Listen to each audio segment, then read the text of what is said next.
নমস্কার বন্ধুরা, মা মেয়ে রান্নাঘরে আপনাদের সকলকে জানাই আবারও স্বাগত। আমরা প্রায় 15 দিন বাদে এই ভিডিওটি পাবলিশ করছি। কিছু অসুবিধা থাকার কারণে আমরা এতদিন ভিডিওটি পাবলিশ করতে পারিনি, তার জন্য মার্জনা চাইছি। তো বন্ধুরা, বহুদিন বাদে আমরা একটি নতুন রেসিপি নিয়ে হাজির হয়েছি, যেটা হলো দোকানের স্বাদের কুলের আচারের রেসিপি। তো চলুন বানিয়ে দেখা যাক আজকের রেসিপিটি। কুলের আচার বানানোর জন্য আমি এখানে দু ধরনের কুল 750 গ্রাম নিয়েছি। এই কুলগুলোকে আমি সকালবেলা ভালোভাবে ধুয়ে রোদ্দুরে দিয়ে জল পুরোপুরি শুকিয়ে নিয়েছি। এবার আমি কুলগুলো থেকে বোটা ছাড়িয়ে কুলগুলোকে একটু ফাটিয়ে নেব, যাতে কুলের ভিতরে পোকা থাকলে দেখতে পাই এবং আচার বানানোরও সুবিধা হবে।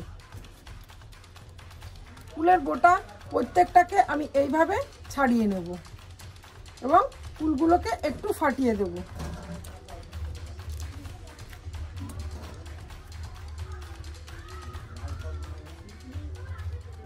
বন্ধুরা, আমার সব কুলগুলো ফাটিয়ে বোটা ছাড়ানো হয়ে গেছে। এবার আমি এই কুলের আচারের জন্য একটা ভাজা মশলা বানিয়ে নেব। তার জন্য আমি গ্যাসের ওভেনে কড়াই বসিয়ে দিয়েছি। আর ভাজা মশলার জন্য নিয়েছি 1 চামচ গোটা ধনে, 1 চামচ মৌরি, 1 চামচ গোটা জিরে, 5টা শুকনো লঙ্কা আর 10-15টা মতো গোলমরিচ।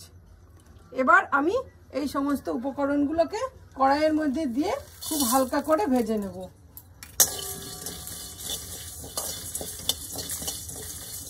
খুব বেশি ভেজে পোড়াবো না, একটু গন্ধ বেরিয়ে গেলে এটাকে নামিয়ে আমি অর্ধেক গুঁড়ো করে নেবো। একদম মিহি মিহি করে গুঁড়ো করব না, একটু দানা দানা থাকবে। এই অবস্থায় গুঁড়ো করে আমি একটা কৌটোতে ভরে রেখে দেবো। আমার ভাজা মশলাগুলো নামানো হয়ে গেছে। এবার আমি ওই কড়াইয়ের মধ্যে দিয়ে দিচ্ছি পরিমাণ মতো সরিষার তেল। আচার বানানোর জন্য সরিষার তেলই ইউজ করতে হবে, তাহলে আচারের স্বাদটা খুব ভালো হবে। এবার আমি ওই গরম তেলের মধ্যে দিয়ে দিচ্ছি 2টো শুকনো লঙ্কা আর 1 চামচ 5 ফোড়ন।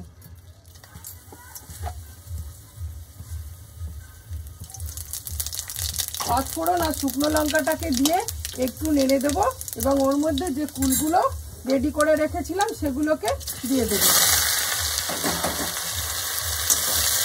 কুলগুলোকে দিয়ে তেলের সঙ্গে খুব ভালো করে কষিয়ে নেব। এই ফুলগুলোকে তেলের সঙ্গে ভালোভাবে কষিয়ে নিয়েছি। এবার আমি এর মধ্যে দিয়ে দিচ্ছি 1 চামচ পরিমাণ লবণ। এবার আমি এর মধ্যে দিয়ে দিলাম 1/2 চামচ পরিমাণ হলুদ। লবণ আর হলুদটাকে দিয়ে আবারও খুব ভালোভাবে কষিয়ে নেব। কষানোর সময় কুলের মধ্যে যে হালকা রস থাকবে সেটা টেনে যাবে, তাহলে এই কুলের আচারটা অনেক দিন পর্যন্ত ভালো থাকবে। কুলে এতটুকু জল ব্যবহার করা যাবে না, তাহলে কুলের আচারটা বেশি দিন ভালো থাকবে না। আমার কুলটাকে ভালোভাবে কষানো হয়ে গেছে। এবার আমি এর মধ্যে দিয়ে দেবো পরিমাণ মতো গুড়। এখানে আমার 750 কুল আছে। আমি প্রথমে 400 গ্রাম মতো গুড় আমি এর মধ্যে দিয়ে দেবো।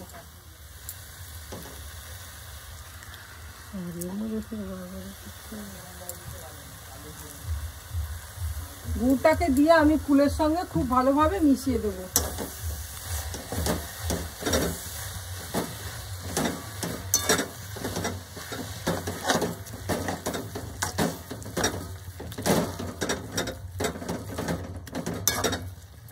আমার কুলের আচারটা অনেকটা প্রায় হয়ে এসেছে।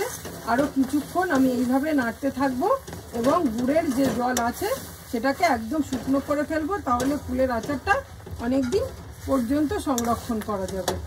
এইভাবে অনবরত নাড়তে হবে, নাহলে তলায় বসে যেতে পারে এবং গুড়টা তখন পুড়ে যাবে এবং আচারটা তিতো হয়ে যাবে। আমি 750 কুলের জন্য 400 গ্রাম মতো গুড় দিয়েছিলাম, আর এখানে এই 25 গ্রাম মতো চিনি আমি উপর থেকে একটু দিয়ে দিলাম।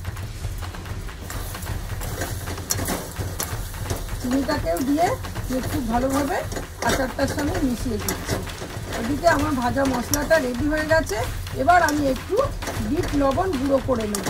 বাজার থেকে যে পাথরের মতো গোটা বিট লবণ কিনতে পাওয়া যায়, ওটাই আসল লবণ। ওই লবণটা আমি বাড়িতে কিনে এনেছি, ওটা শিলে গুঁড়ো করে নেব এবং আচার খাওয়ার আগে একটু করে বিট লবণ ছড়িয়ে দিয়ে খেলে আচারের স্বাদটা অনেক বেশি পাওয়া যাবে।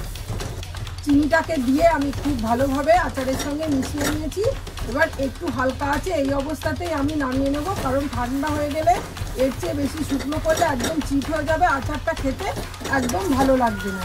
আমি এই অবস্থায় গ্যাসের ফ্লেমটাকে অফ করে দিচ্ছি এবং একটু ঠান্ডা করে নামিয়ে নেব। দেখুন বন্ধুরা, কুলের আচারটাকে নামিয়ে আমি ঠান্ডা করে নিয়েছি, আর যে মশলাটা ভাজা করেছিলাম সেটা এরকম দানা দানা করে গুঁড়ো করে নিয়েছি। এবার আমি পরিমাণ মতো মশলা এই কুলের আচারের উপরে ছড়িয়ে দেবো। ছড়িয়ে দিয়ে আমি আচারের সঙ্গে এটাকে ঘেঁটে দেবো, দিয়ে ঢাকা দিয়ে রেখে দেবো এবং 2-1 দিন রোদ্দুরে দিয়ে অনেক দিন সংরক্ষণ করার জন্য একটা কাঁচের পাত্রে ভরে রেখে দিতে হবে। আর যখন খেতে হবে তখন একটা পাত্রে নিয়ে ওর উপরে অল্প একটু বিট লবণ ছড়িয়ে খেলে একদম দোকানের মতো কুলের আচার আপনার তৈরি হয়ে যাবে। আমাদের এই সহজ রেসিপিটি যদি আপনাদের ভালো লাগে তাহলে আমাদের চ্যানেলটাকে অবশ্যই সাবস্ক্রাইব করে আমাদের পাশে থাকবেন এবং লাইক, শেয়ার ও কমেন্ট করবে আমাদের উৎসাহিত করবেন। নমস্কার।